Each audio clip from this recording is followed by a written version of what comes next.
Hello, everybody. How is everybody doing today? Ooh, comments.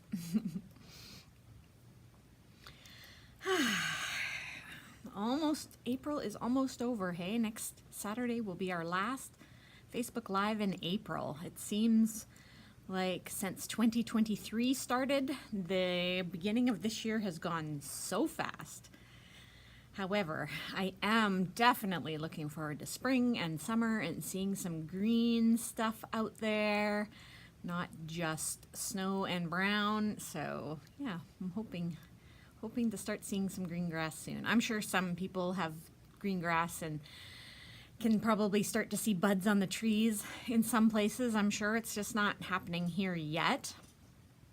But the kids have been out on their bikes lots this week, so that's already been a thing. I don't know if I ever remember when I was a kid riding bikes in April, but maybe that happened. Maybe. I'm not sure. Hi, Pam. How are you? What are you up to today?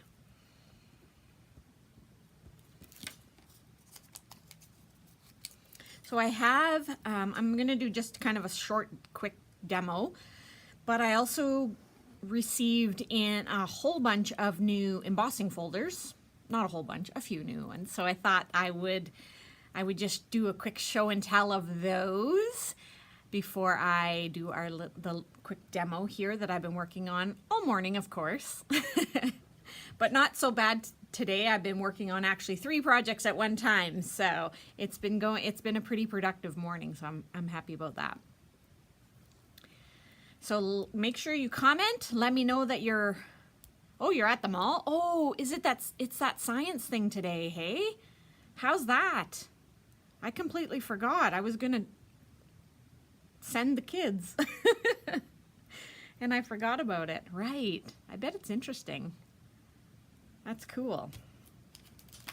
So make sure you're commenting if you're watching so that I know, because the program that I use to film these lives, I cannot see who's watching. I can't see how many. Hello, Marissa and Wanda. Nice of you to join. Lori. What are you ladies all up to today outside of watching the live?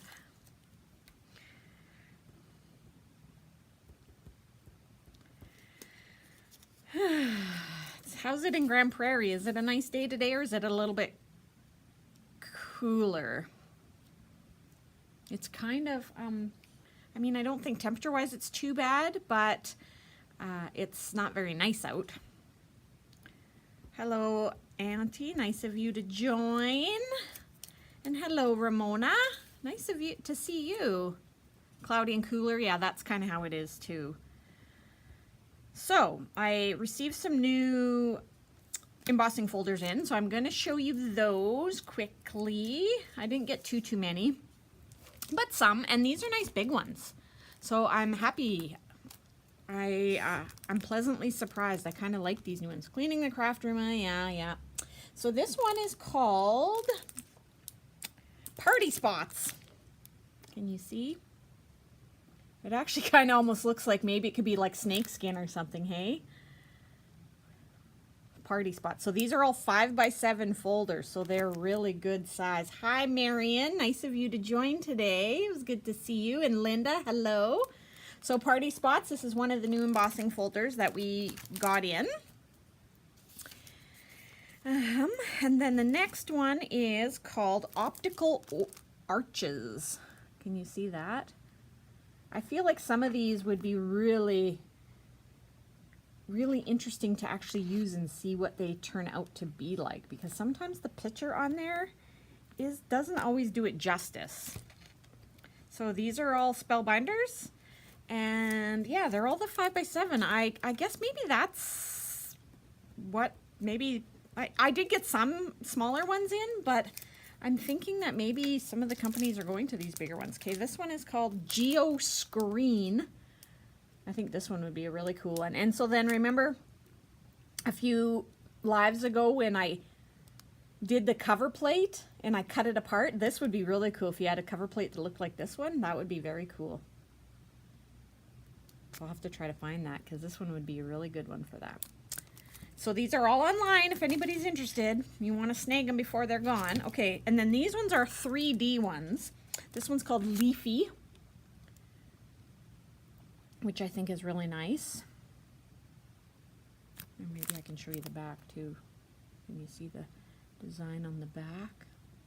See the reflection of my phone in the plastic. Yeah, let's maybe put it this way, and then maybe you can't see the reflection. So there you go. How is that? Does that show you kind of the leaf pattern? I think it's really nice. It's different, you know, and everybody always asks for, you know, items that you can use to make more masculine cards and things, and something like this is very user-friendly for any gender and a lot of different events too. I mean, you could use that for Christmas, you could use it for a birthday party, baby shower, lots of things with that leaf, right? This one is called Beautiful Butterflies. Of course, you know me, I had to bring in a butterfly one. So butterflies and flowers. This one would be really cool for like a coloring technique or putting the ink on the embossing folder like we did. This one would be really nice for that. I hope you guys are getting a pretty decent picture with, even though there's a bit of glare. So Beautiful Butterflies, 3D embossing folder. This one's called Circle Illusions, again a 3D one. So there's this one, which I'll see if I can show you the back. It's pretty cool just the way that the back looks. It definitely looks like an illusion. That's cool. You like the butterfly one, Pam? Yeah. Butterflies. And then this one is called Origami Folds. So I tried to get in just some random ones that we haven't had in before, just to give some different options, right? So Origami Folds, see if I can show you the back again. The backs are kind of neat. Let's see, maybe if I go back a little bit. Try tipping it this way. Yeah, you can kind of see there the circles. Looks really neat. And then the last one I got in is called Tufted. So it looks like upholstery, which is really cool. Like an old seat cushion, pillow. So this one's really, really sweet and unique as well. This one would be good for like graduation, anniversary, wedding, those kind of ones. This would be a great card for that, or a great folder. So yeah, that's the new embossing folders. I think there's a few other ones, but I was running behind a little bit, and so I just went over and grabbed those few off the shelf that I knew were new. And then I also, oops, sorry for my reach here, I want to talk about this class coming up. Do I have it the right way? No, I don't. So it goes like this. So this class, make sure I have it straight, is coming up on May 7th. You'll do this round bit with all these cool accessories on there. We have a whole bunch to choose from. It's $55. You get to pick your colors, so don't think it has to be colored like this. You can pick your colors. And you get to try your hand at mixed media and see what you think of this. It's very, very cool. See if I can turn it for you so that you can kind of see how wide it is, like all the things that stick out along the way. Let's see if I turn it like this too. Maybe you can see how wide it is. So there's lots and lots of layers and lots of stuff going on. So there's only 4 spots left, I think. 8. Yes, 4 spots left. So make sure if you're interested in this that you get in and register. You register online because I feel like this one's going to fill up fast. So in 2 weeks, this class, it's called Mixing Media, Creating Art. So I think this one will be a very cool class. I am actually currently at the moment working on a heat transfer vinyl class. That'll be a sign that you can put up on your wall. So I'm hoping to have that kind of narrowed down by next weekend in the next live, so I'll be showing you about that. It's not an online class, Ramona, that I know of, just because we are going to supply all the little doodads, and so, you know, it'd be hard to kit it up, but we could possibly look at doing something like that in the future and just having more of a standard kit. This was kind of, it's been in the works just kind of for the last month, and so that's, you know, not a huge timeline to get supplies. So for now it's an in-store class, but maybe we'll see how the future goes, and maybe we'll be able to offer more online classes. All right, so my demo today is, what do I want to show you first? Okay, I'm going to show you this. So this is a little kind of a, I don't know, some people call these travel journals, pocket albums, something like that. And so what I did was I made my own sort of antique distressed paper out of just regular copy paper. And so I'm going to show you how to do that. I'm going to show you how to create these cool, unique edges. Probably can't see that well. And then this is a cover I cut just out of a piece of paper that I had. And then I have a binding tool that I'm going to try out on camera. So let's see how that goes. And I'll show you just how to punch the holes and sew this together. And if you make a bunch of these and then you put them in a book together and then put them together, like make them into a bigger book, then these become what they call a signature. Why they call them that, I don't know. So I'll show you just a few little quick steps of how I made the pages. We'll bind this, and then I thought for next week I would maybe go a little further to add things onto the inside of the book so that we can kind of have a project that goes on. So what do you think about that, hey? All right, I'm going to switch my camera. Okay, so I have my splat box here. Look, it's very well used. And for these, it's always a good idea to have. So I'm going to use Oxide spray and spray stain. Anybody use either of those? I'm using 6 colors altogether. So I'm using 3 Oxide sprays, which are going to be pumice stone, of course. You all know that's my favorite. Iced spruce and hickory smoke. Those are going to be the oxides that I'm using. And then I'm using 3 spray stains. Lost shadow, so that's the brand new color. Weathered wood and brushed pewter, because I wanted to give it a little bit of a metallic-y effect to it. So I did this 2 different ways. So here's just my regular copy paper, right? So the first I'm going to do is just show you, of course, spraying it right on, right? And I went, you know, usually when you antique things, you tend to go brown, right? I didn't want to go brown. I thought that maybe, oh yes, well, it's not going to be a huge demo, but I didn't want it to be brown because everything is always brown. So I thought, what the heck, let's try doing it more of a gray tone, right? So that's kind of where my head was at when I picked these colors. Spray. Okay, you might not be able to see this great up front. So I'm not always on every single page putting every single color. Okay, and what I was doing in my book was on this one, which is the weathered wood, it comes out like quite a dark blue. So I just want to spritz a bit on here. Like, I hope that maybe I can zoom this up a little bit and see if you guys can see that a bit more. There we go. So the blue just makes, I wanted it to just kind of be some droplets on there. And then same with this pewter. Now this pewter one that we have in the store, we've had open for quite a while, and I feel like the nub should be cleaned because it really it really sprays like just a straight shot in there. You can see like that big pool of pewter.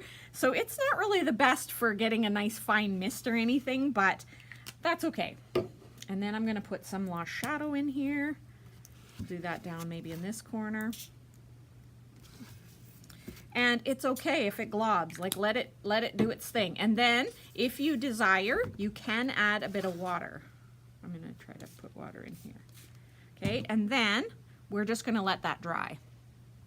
Okay, that's it. That's basically how I did the page, okay? So I'm just gonna set this aside and let it dry. And then I thought, when I was doing my book, I did a lot of the pages like that with the spraying the way that it's supposed to go. But then I thought, well, what about, you know how everybody always, when you're making tags and things and you see on the internet where they push the stamp pad down onto the mat and then they dip the paper in? So I thought, well, I wonder how that'll work if we use the sprays that way. So what I am going to do now is I'm going to spray directly onto my mat, and then we're going to put the paper into it. So maybe I want to back up a little bit here now. Now, the problem with this, what I found, is you can't see it on these mats. So you're kind of taking a guess. And the other thing is, so gently push it down, but if your paper warps at all, you get missing spots. So I'm going to show you this.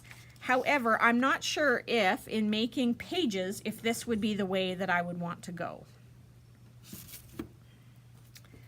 Let's just maybe do another, I put quite a bit down here, so let's just do another side of this. So this was the pumice stone. All right, let's put some lost shadow down, a couple sprays.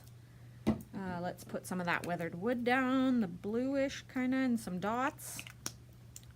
Kind of working right where my head is, but all right, so now we're going to put the paper down again. Lightly push it in. The thing I like about doing this is for one, it's copy paper, so it's not breaking the bank. And for two, it's fun to just kind of play and see what colors blend and what works better. Okay, so let's do, I'm going to do some ice spruce now. And I'm going to put some water on it. And we're going to put it this way. Try to get rid of some of that white spots there. Now, I would say that this, let's see if I can bring my other one back here, and this is quite a bit different. Can we see the two side by side there? You know, this one kind of smudged a bit more. For the most part, they're kind of similar, but you can definitely tell the difference, right? So and either one's fine. I mean, whatever you think is great. I would not use these kind of mats. If you have a non-stick mat that's white, would be way better. Or any other kind of a white, you know, easy to clean up surface would definitely make this process better. But I am not so thrilled with this. So what I'm going to do now, which it's okay as the base like this. Like I'm okay with the base, right? But I'm gonna now add some other sprays to it and just see what else we get. Let's do the hickory smoke oxide. Oops, I should have this back in my spray tent here, but let's put this back in here because otherwise I'll have spray all over the place. Okay, let's put our pewter on here. Sorry for my arm there, I'm just trying to get this paper to lay down. Let's put our pewter on.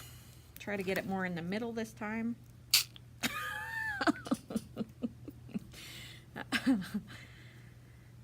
Now, I will do another demo on distress sprays, Wanda.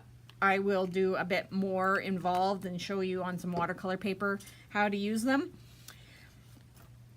But you can tell that this here, down here, this bit down here, you can tell that that's oxide because it's more muted, right? Like it looks chalky, and that's what oxide spray is supposed to do. Right, where this blue one is spray stain, so it stays more of the vibrant color that it's meant to be. So I would do this. I would let my pages dry for a little bit, which they don't take long. I would say maybe 10 minutes, if that. Then I turn them over and do the back. Because we're putting them in a book, you don't have to. You know, it does sort of soak through, but I mean, if you're happy, you could just leave it like that. It's totally, this is, as I always say, and it's always your decision, right? So whatever you chose to do, you could do, you know, rainbow colors, you could do anything that you wanted to do, right?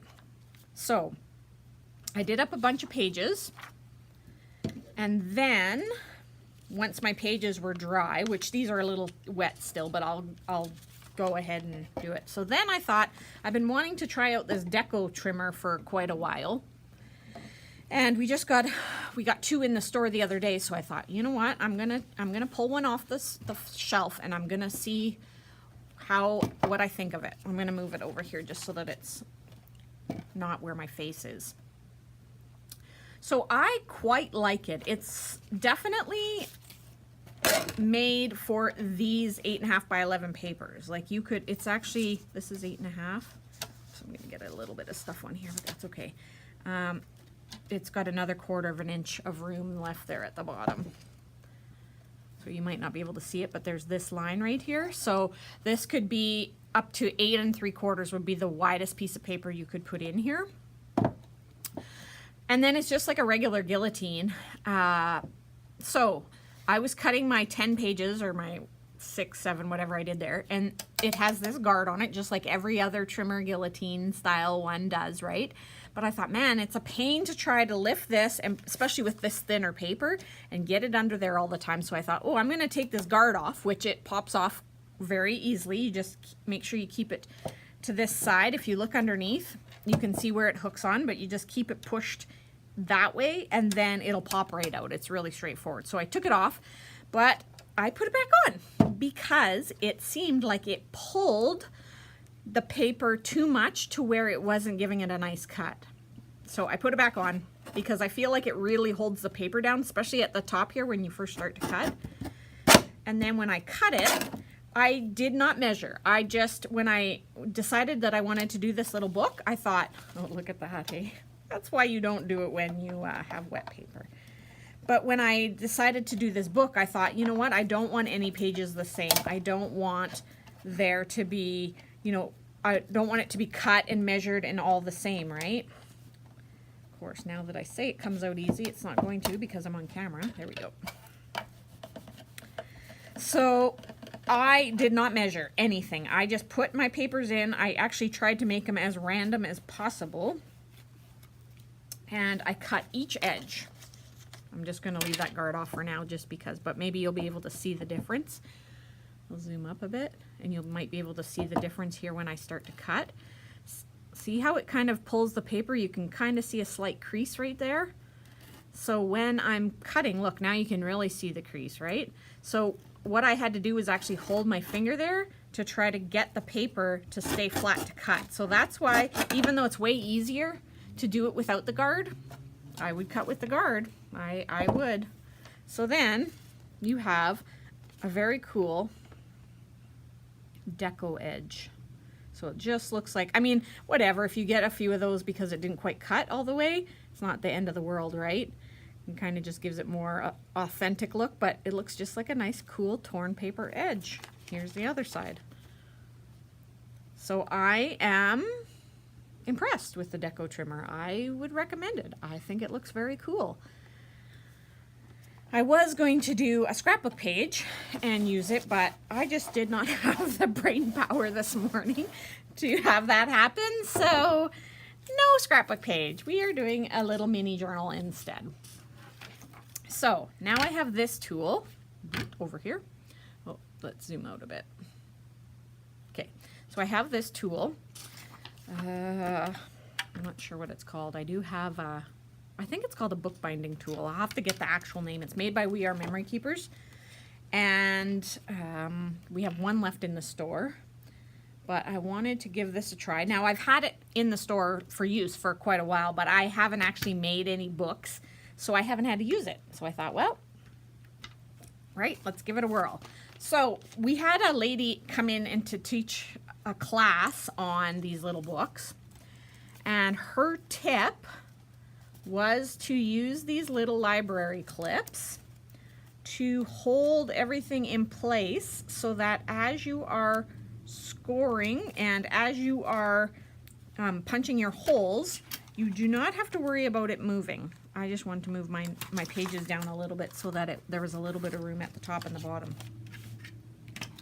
So this is, what would be the word? It's like it's valleyed a little bit so that your spine of your book will fit pretty good into here. It sort of settles in there. So that like that.